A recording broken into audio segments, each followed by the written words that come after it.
Naalala niyo pa ba yung time na talagang muntik na nating isuko si Snow White?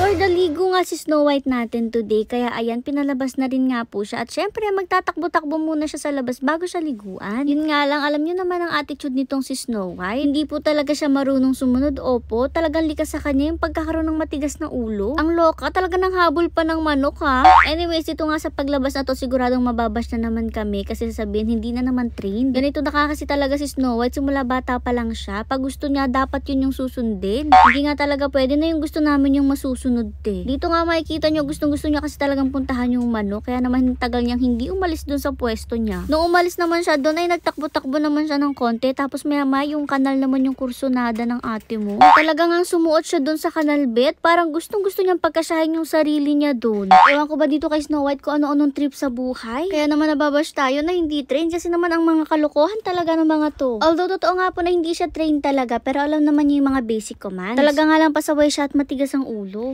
Grabe nga, tingnan nyo, puting-puti pero gustong-gusto laging sumuong dun sa kanal. Talaga nga kahit anong hila ng kuya niya nagpupumilit siya at ayaw tuloy umalis sa pwesto. After nga na matagal na paghihilaan, buti naman at pumayag na rin siyang umalis dun. Yun nga lang, pagka-walk niya ng konti, talagang tumigil din siya ulit Talagang puro katigasan ng ulo, gusto niya yung masusunod Ewan ko ba dito, talagang curious na curious sa kanal. Grabe naman, puting-puti, gustong sumuong doon. Feel ko nga ay gustong maging agouti husky ng ating Snow White. Pero maganda na rin nga na ganito siya, talagang palaging masigla. Kasi alam niyo naman ang pinagdaanan niya nung bata pa siya, talagang napakatindi. At para nga sa mga hindi nakakaalam ng nangyari sa kanya, ikikwento ko yan sa inyo habang pinaliliguan to. Inuna na nga siyang suklay-suklayan muna bago paliguan. Nung mawala kasi sa amin si Snowball, alam niyo talaga na itong si Snow White, yung sunod namin kinuha na pure white. Itong si Snow White nga ay galing sa Raymundo G Farm. Napakatagal naming tinago bago namin i-reveal sa inyo kasi nga baby pa lang si Snow White talagang napili na namin siya. Grabe nga itong si Snow White, talagang habang biyahe pa uwi ay nagpupo at nagwiwi sa sasakyan. At nakuhanan ko pa nga yan sa video mga Marie Cakes, talagang kitang-kita nagpupo siya sa sasakyan. Pag uwi naman sa mansion ay grabe ang saya ng pack members natin nung ma-meet siya. Talagang napaihi pa nga siya sa takot, nagulat siguro kasi ang lalaki. Pero alam nyo ba, sa umpisa lang naman siya natakot kasi afterwards talaga nakipaglaro na rin siya at nangulit-ngulit na nga po. May vlog din nga po pala tayo nung kinuha natin si Snow White at yung inuwi natin siya dito sa atin. Yun nga lang, talagang may unexpected na nangyari sa kanya. Dinapuan po siya ng virus. Ang una nga nakita namin sa kanya, talagang hindi siya makahinga at naghahabol na nga po siya ng hininga. Grabe rin nga talaga yung takot namin that time kasi nga ganun yung nangyari kay Snowball noon. Bago kasi siya mawala, talagang isang buong araw siyang hindi makahinga ng maayos. Sa totoo lang, nung time na yon talagang expected namin na mawawala sa amin si Snow White. Grabe na nga talagang takot namin noon, kaya naman agad-agad sinugod namin siya sa vet. At actually, dalawa nga sila ng kanyang Ate Blossom na naka-confine doon. Matagal nga silang dalawa naka-confine pero unfortunately, talagang si Ate Blossom hindi niya kinaya. Alam nyo ba na si Snow White ay inine-nebulizer every 2 hours ng veterinarian? Kaya naman thankful din talaga kami kay Doc Cat kasi nga talagang pinagtiyagaan niyang pagalingin itong si Snow White. At syempre kina Ma'am Christine kasi nung time na yun talagang binibilhan nila ng pagkain si Snow White para lang kumain at para makalaban siya. At hindi kasi talaga yung virus na kumapit sa kanya at every time nga nabibisita kami, pag uwi namin kailangan naming maligo ulit para hindi humawa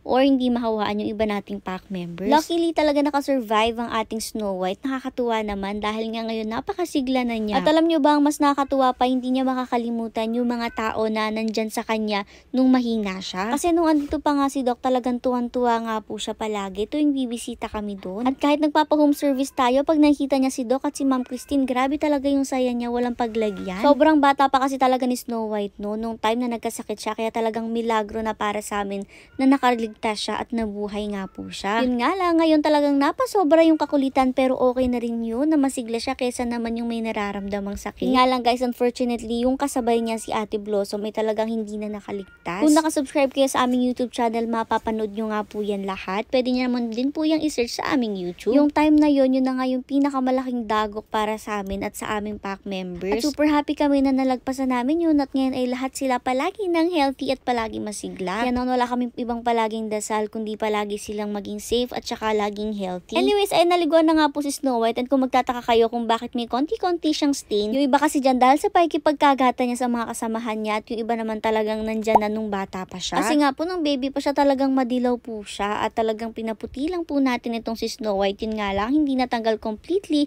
yung pagkadilaw niya pero at least pumuti siya kahit papano. May video or nag-share vlog din naman kami kung paano namin ginawa yung pagpaputi namin sa kanya. Anyways, tapos na nga po siyang maligo at syempre, fresh breath na rin po yan. Enjoy na enjoy nga sa pagtutoothbrush. Pinunas-punasan lang nga po siya ng paa para di siya madulas pagbaba at pati na rin ang face kasi nga ayaw niya ipa-blower yung face niya, medyo basa pa. Pagbaba nga bigla nag-camouflage, kakulay na kasi ng sahig, charis, medyo madilaw pa naman siya ng konti pero okay na yan. Ang layo na niya sa kulay niya noon. Anyways, ay nagyaya na nga siyang pumasok at pinapasok na rin naman siya para makapagpahinga na rin.